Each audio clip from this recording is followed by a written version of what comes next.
আমি কাউকে ভালোবাসি না। ছোটবেলায় বুঝে গেছিলাম এইসব ভালোবাসা আমার জন্য না। ছোটবেলায় বুঝে গিয়েছিলেন বলতে? আরে বলেন বলেন বলেন না। কিন্তু হাসবা না তো? আচ্ছা ঠিক আছে, হাসবো না। অনেক আগের কথা, ছোটবেলায়। আমার সাথে কি টিফিন খাবে? হ্যাঁ খাবো। এই কৌশিক, তুই টিফিনে কি এনেছিস?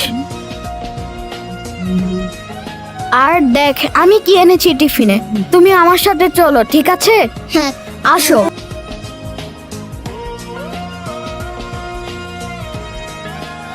ওর আল্লাহ। এই এই তুমি কথা দিছিলে আমাকে তুমি হাসবে না। না মানে সরি, আসলে আপনার ছোটবেলার কাহিনী এত কিউট। আমার কাছে ব্যাপারটা কত সিরিয়াস তুমি জানো? আচ্ছা ঠিক আছে, সরি। ওই ধ্যাত্তেরি, থাকো তুমি।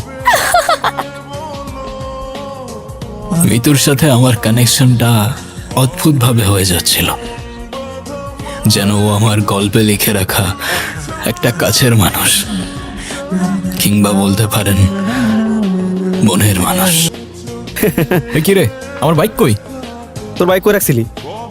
করে রাখছি মানে এখানেই তো রাখছিলাম আমার বাইক। তুই ওই দিকে দেখ, আমি দেখতেছি। এ ভাই, এখানে একটা বাইক ছিল ব্লু কালার এফজেড ভার্সন 2, দেখছেন? আমি কলা ভবনের সামনে গেছি, ওইখানেও বাইক নেই। আমিও তো খুঁজে আইলাম, কি হয়েছে? কৌশিকের বাইক খুঁজে পাচ্ছে না। কি হয়েছে? বাইক পেয়ে যাবা, চিন্তা করো না। ওই বাইকের উপর আমার ব্যাগটা রাখা ছিল।